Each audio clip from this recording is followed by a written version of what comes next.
अस्सलाम वालेकुम स्टूडेंट्स, उम्मीद है आप सब खैरियत से होंगे। जैसा कि आप लोग जानते हैं कि हम क्लास 9th का मैथ्स कर रहे हैं।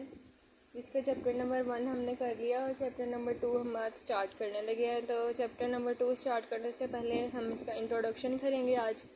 दैन हम फिर नेक्स्ट अपना एक्सरसाइज का काम स्टार्ट करेंगे, क्योंकि इंट्रोडक्शन इस चैप्टर के लिए बहुत इंपॉर्टेंट है। इससे हमें पता लगेगा कि आगे हमने क्या क्या करना है और किस तरह करना है। सबसे पहले हमारे पास, अगर आप अपनी बुक के पेज ओपन करें तो इंट्रोडक्शन में हमारे पास आ रहे हैं नेचुरल नंबर्स।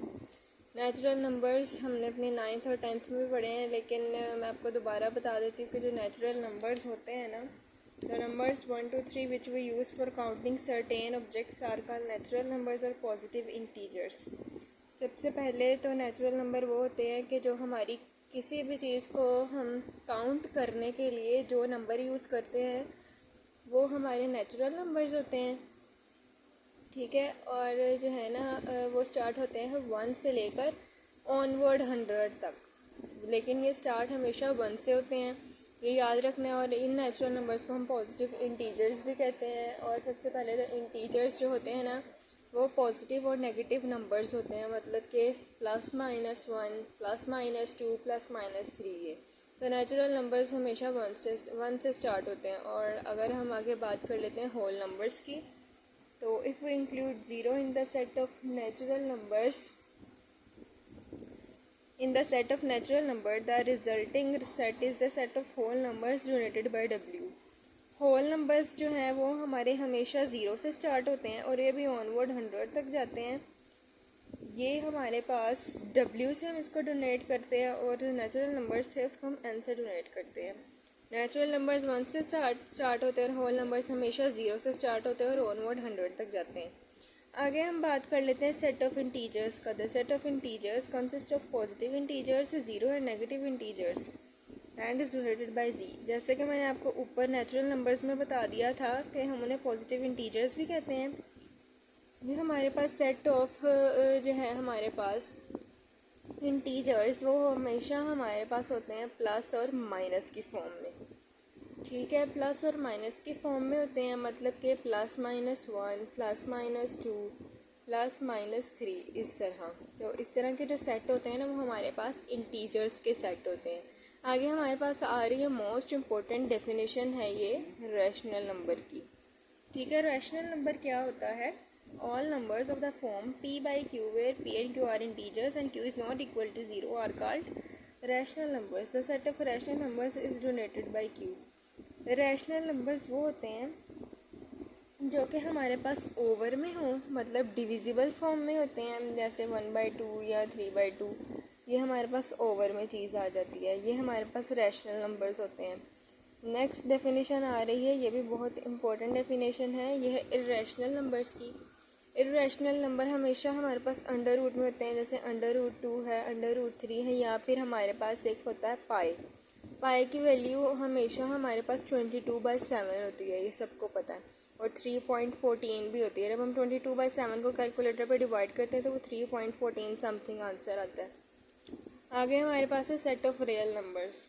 जो रियल नंबर्स, जैसे हमने सेट ऑफ इंटीजर्स पढ़ा था, उस तरह सेट ऑफ रियल नंबर्स भी होता है। The union of the set of rational numbers and irrational numbers is known as set of real numbers and is donated by R. जो हमारे पास इंटीजर्स थे वो तो प्लस माइनस थे। अब जो रियल नंबर्स होते हैं ना, वो सिंपल हमारे पास होते हैं 1, 2 और 3।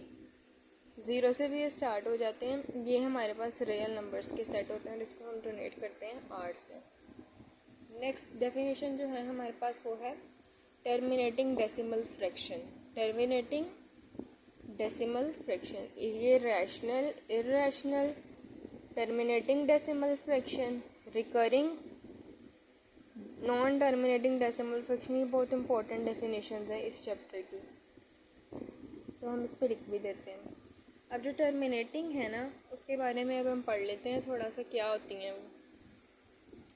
टर्मिनेटिंग डेसिमल फ्रैक्शंस क्या होती हैं? The decimal fraction in which there are finite number of digits in its decimal part is called a terminating decimal fraction. Terminate से ही हमें मतलब समझ में आ रहा है।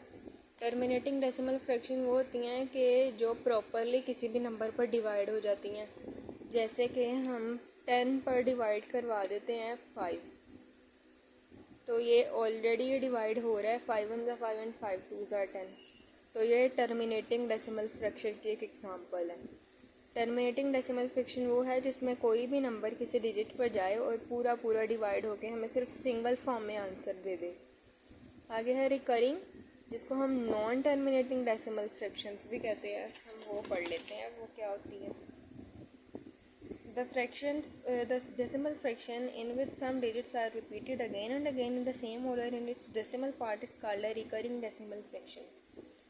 जो हमारे पास रिकरिंग, जिसका दूसरा नाम नॉन टर्मिनेटिंग डेसिमल फ्रैक्शंस है, वो ये होती हैं कि जब भी हम किसी नंबर को डिवाइड करें, जैसे 1 को 2 पर हम डिवाइड करेंगे, तो ये हमारे पास जो है ना पॉइंट में आंसर देगा, 0.12121212 देता आ जाएगा। मतलब ये रुकेगा नहीं, ये फाइनाइट नहीं होगा। तो ये हमारे पास होगा नॉन टर्मिनेटिंग। टर्मिनेटिंग और नॉन टर्मिनेटिंग में डिफरेंस भी कभी पूछा जाता है। टर्मिनेटिंग जो डिवाइड हो किसी नंबर पर और सिंगल वैल्यू में आंसर आए, और नॉन टर्मिनेटिंग जो के पॉइंट के बाद डेसिमल पार्ट है, जो पॉइंट के बाद उसके बाद हमारे पास अगेन एंड अगेन कोई नंबर आ जाता है। इसके बाद हमारे पास डेफिनेशन है रिप्रेजेंट रैशनल नंबर्स की। हम रैशनल नंबर्स को रिप्रेजेंट कैसे करते हैं। In order to locate a number with terminating and non-terminating recurring decimal on the number line, the points associated with the rational numbers m by n and minus m by n are positive integers subdivided each length into n equal parts. The m point of division to the right the origin represents m by n and that to the left of the origin। मतलब ये वही वाली बात कर दी है। जो rational numbers हैं ना, उन्हीं को ही हम अगर हमसे इस तरह के डेफिनेशन में पूछ ले ताकि हम रिप्रेजेंट कैसे करते हैं, तो यहाँ पे वो रैशनल नंबर की ही डेफिनेशन हम सब्स्टिट्यूट करके लिख देंगे। नेक्स्ट जो हमारे पास अब ये सारी आ रही हैं प्रॉपर्टीज़, ओलेयर property, commutative property, associative, additive identity, additive inverse, multiplicative identity and multiplicative inverse. तो ये सारी प्रॉपर्टीज़ होती हैं। अब इन प्रॉपर्टीज़ के बारे में भी हम पढ़ लेते हैं। पहले हम सबसे देखते हैं कि कोलेयर प्रॉपर्टी क्या होती है। कोलेयर प्रॉपर्टी जो हमारे पास होती है ना, वो ये है कि जैसे हमारे पास एक आ रहा है -3 + 5, तो ये खाली 2 आंसर आ गया। तो इस फॉर्म के जो भी क्वेश्चंस होते हैं ना, वो हमारी कोलेयर प्रॉपर्टी में आ जाते हैं।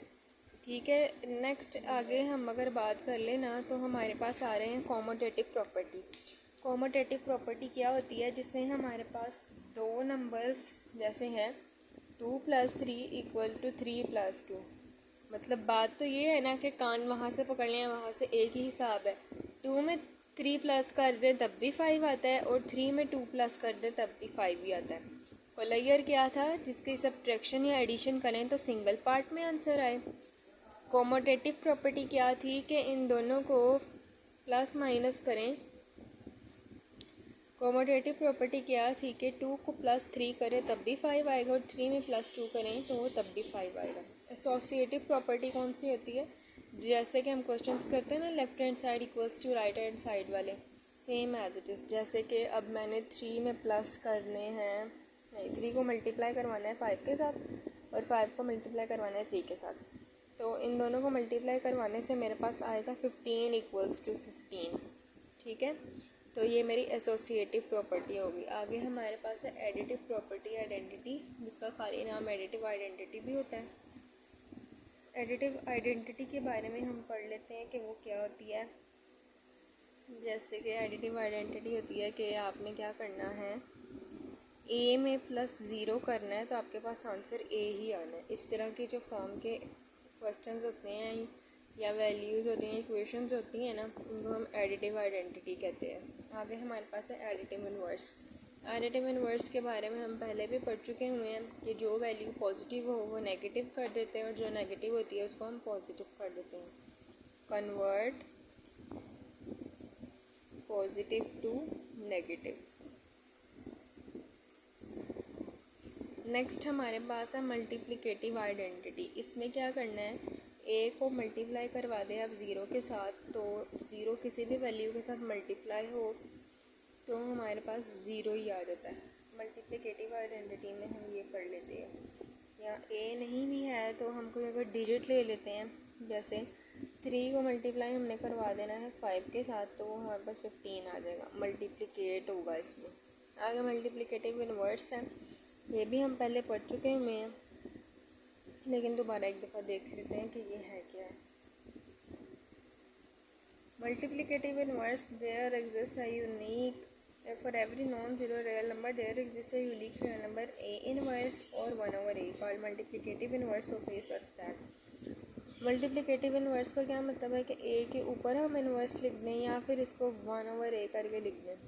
ये चेंज होकर इस फॉर्म में आ जाता है और ये चेंज होकर इस फॉर्म में आ जाता है। तो इसका ये मतलब है कि कोई भी चीज़ आपस में मल्टीप्लाई हो और उसको इन्वर्स की फॉर्म में लिख दिया जाए।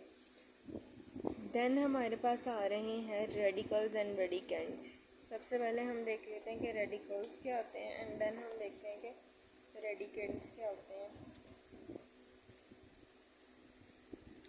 रेडिकल्स के बारे में हम पढ़ते हैं जब भी हमारे पास अंडर रूट के अंदर कोई चीज़ आ गई, जैसे कि ए और इसकी जो ऊपर पावर है वो है हमारे पास n। अंडर रूट में ए है और उसकी पावर n है। अब जो हमारे पास ये अंडर रूट है ना, ये वाली चीज़, ये हमारे पास होता है रेडिकल, और ये जो इसके ऊपर जो पावर दी होती है ना, ये होता है रेडिकेंड, और इसको हम इसकी बेस भी कहते हैं। ठीक है, नेक्स्ट हमारे पास आ रहा है एक्सपोनेंशियल फॉर्म। एक्सपोनेंशियल फॉर्म क्या होता है कि जैसे हमारे पास है 64 उसकी पावर है 3, तो जब हमने इसको एक्सपोनेंशियल फॉर्म में कन्वर्ट करना है तो 64 आएगा। अंडर रूट की वैल्यू है, पावर दी उन्होंने 3, तो ये ख़त्म जब होगी तो आ जाएगा 1/3। ये एक्सपोनेंशियल फॉर्म हो जाती है। नेक्स्ट हम पढ़ेंगे इसमें इमेजिनरी नंबर्स, जैसे कि रियल नंबर्स हम ऊपर पढ़ चुके थे। इमेजिनरी नंबर्स वो होते हैं जिनके साथ आयोटा आ जाता है, जैसे कि हमारे पास है 2 आयोटा प्लस 3। अब इसमें जो हमारे पास इमेजिनरी नंबर्स जो है ना, इसमें जो 2 आयोटा है ना, ये हमारा इमेजिनरी पार्ट है और रियल पार्ट ये वाला है। ठीक है, अगर इसके साथ भी आयोटा होगा ना तो ये भी इमेजिनरी पार्ट ही बन जाएगा। नेक्स्ट हमारे पास एक डेफिनेशन आ रही है बेस की। बेस और एक्सपोनेंट के बारे में हम ऊपर ही पढ़ चुके हुए हैं कि रेडिकल में कि ये जो अंडर रूट के अंदर वैल्यू होती है वो रेडिकल होती है, और जो बाहर होती है ना उसको हम कहते हैं रेडिकेंड या फिर बेस। अब हमने पढ़ने हैं लॉज ऑफ एक्सपोनेंट्स। ये बहुत ज़्यादा है, ये जब हम अपनी एक्सरसाइज स्टार्ट करेंगे तो उसमें सारे डिस्कस हो जाएंगे। नेक्स्ट देखते हैं कौन सी डेफिनेशन है। कॉम्प्लेक्स नंबर्स के बारे में जब हम बात करते हैं तो हमारे पास फॉर्म आ जाती है z = a iota plus b। अब मैंने पहले बताया कि ये वाला पार्ट हमारा हो जाता है इमेजिनरी पार्ट और खाली है ना ये हो जाता है रियल। तो इस फॉर्म का जो क्वेश्चन आता है ना, हम उसको कहते हैं कॉम्प्लेक्स नंबर, और इसको हमेशा हम z से शो करते हैं, मतलब कि z से। आगे हमारे पास है कॉन्जुगेट ऑफ कॉम्प्लेक्स नंबर। कुछ नंबर्स आएंगे उनका हमने कॉन्जुगेट लेना होगा, जैसे कि है 3 आयोटा प्लस 5। अब हमने क्या करना है, इसमें जब हमने कॉन्जुगेट लेना है ना, तो हमने जब भी कॉन्जुगेट लेते हैं तो हम अपने रियल नंबर के साइन को कुछ भी नहीं करते हैं, लेकिन जो इमेजिनरी पार्ट के साथ प्लस का साइन है ना, तो ये माइनस का साइन हो जाता है और ये +5 उस तरह आ जाता है। कॉन्जुगेट ले लेते हैं। नेक्स्ट हमारे पास है इक्वलिटी ऑफ कॉम्प्लेक्स नंबर्स। तो इक्वलिटी के बारे में हम देख लेते हैं कि इक्वल कैसे होते हैं कॉम्प्लेक्स नंबर्स। तो for all ABCDE A+BI = C+DI। ठीक है, जैसे कि लेफ्ट हैंड साइड और राइट हैंड साइड होती है ना, A+B = C+D। तो ये हमने AI + B CI+D, इसमें हमने इक्वालिटी दे दी है अपने कॉम्प्लेक्स नंबर्स को। AI + B = CI+D, ये इक्वल आ गए हैं हमारे कॉम्प्लेक्स नंबर्स। आगे मैंने एक छोटा सा मैप बनाया हुआ है, कॉन्सेप्ट मैप ऑफ नंबर्स, तो ये भी आप लोग देख सकते हैं। हमारे पास ये कॉन्सेप्ट मैप ऑफ नंबर्स है, ये देखना बहुत ही ज़रूरी है क्योंकि इससे हमें इसकी टाइप्स का पता लगता है। सबसे पहले कॉम्प्लेक्स नंबर्स, इसके फर्दर टू टाइप्स हैं, रियल नंबर्स और प्योर इमेजिनरी नंबर्स। ठीक है, हमने कॉम्प्लेक्स नंबर भी पढ़ लिए, रियल नंबर भी और इमेजिनरी नंबर्स भी। आगे रियल नंबर की भी दो टाइप्स आ रही हैं जिसमें हम रैशनल नंबर्स होते हैं और इर्रेशनल नंबर्स होते हैं। रैशनल की भी आगे से टाइप्स होती है, वो होते हैं इंटीजर्स, और इंटीजर्स की दो टाइप्स होती हैं, होल नंबर्स और नेगेटिव नेचुरल नंबर्स। अब जो होल नंबर्स हैं उसकी दो टाइप्स हैं, नेचुरल नंबर्स और ज़ीरो नंबर्स। सबसे पहले हम डिस्कस कर लेते हैं कॉम्प्लेक्स नंबर्स को। कॉम्प्लेक्स नंबर वही के जो हमारे पास होते हैं इस फॉर्म में z=ai+b, उनको हम कहते हैं कॉम्प्लेक्स नंबर्स। ये हमारा होता है रियल पार्ट और ये होता है इमेजिनरी पार्ट। देन इसकी दो और टाइप्स आ जाती हैं, एक हमारे पास है रियल नंबर्स और प्योर इमेजिनरी नंबर्स। तो वहीं ऊपर ही डिस्कस हो गया कि ये होता है रियल और ये होता है इमेजिनरी, दोनों वहीं पे डिस्कस हो गए कॉम्प्लेक्स नंबर के अंदर ही। और इसको हम हमेशा जी से डिनोट करते हैं, denoted by G. Real numbers की टू टाइप हैं, रैशनल नंबर्स और इरेशनल नंबर। रैशनल नंबर वो होते हैं जो ओवर में हो, जैसे 5/2, 9/2, 3/4, 6/10, इस तरह। लेकिन जो होते हैं ना इरेशनल नंबर्स, वो हमेशा होते हैं √2, मतलब अंडर में √5 या फिर पाए, और पाए इक्वल होता है 22/7 के या फिर 3/3.14 के। रैशनल नंबर्स की दो टाइप्स होती हैं, तो एक हमारे पास आ रहे हैं इंटीजर्स। रैशनल नंबर की एक टाइप है जो कि है इंटीजर्स। इंटीजर्स वही के प्लस माइनस में वैल्यू +-2, +-3 एंड +-4, ये हमारी हैं इंटीजर्स। इंटीजर्स के भी आगे से दो पार्ट्स हैं, whole number and negative natural number. Whole number always starts from 0 and terminate at onward to 100। 0 से स्टार्ट होते हैं और ये ऑनवर्ड 100 तक जाते हैं। और नेगेटिव नेचुरल नंबर्स, वही नेचुरल नंबर्स हमेशा स्टार्ट होते हैं 1 से, जो कि ऑनवर्ड 100 तक जाते हैं। और इसमें उन्होंने साथ में नेगेटिव की बात कर दी तो इसके साथ माइनस के साइन लगा देते हैं। देन नेगेटिव होल नंबर्स की दो टाइप्स हैं जो कि नेचुरल नंबर्स और ज़ीरो। ज़ीरो का तो मतलब ही ऑलवेज ज़ीरो ही है ना। नेचुरल नंबर्स क्या होते हैं? नेचुरल नंबर्स वही नंबर्स हैं जो हमारे पास 1 से स्टार्ट होते हैं, और हम किसी भी चीज़ को काउंट करने के लिए, किसी भी सर्टेन ऑब्जेक्ट को काउंट करने के लिए जो नंबर्स लेते हैं वो हमारे पास आ जाते हैं नेचुरल नंबर्स। और ये 1 से स्टार्ट होकर ऑनवर्ड 100 तक जाते हैं, 100 तक ये जाते हैं, 1 से स्टार्ट होते हैं। उम्मीद है आप लोगों को आज की हमारी ये वीडियो पसंद आई होगी और ये इंट्रो आप लोगों को समझ में आ गया होगा। कल से हम अपनी एक्सरसाइज स्टार्ट करेंगे।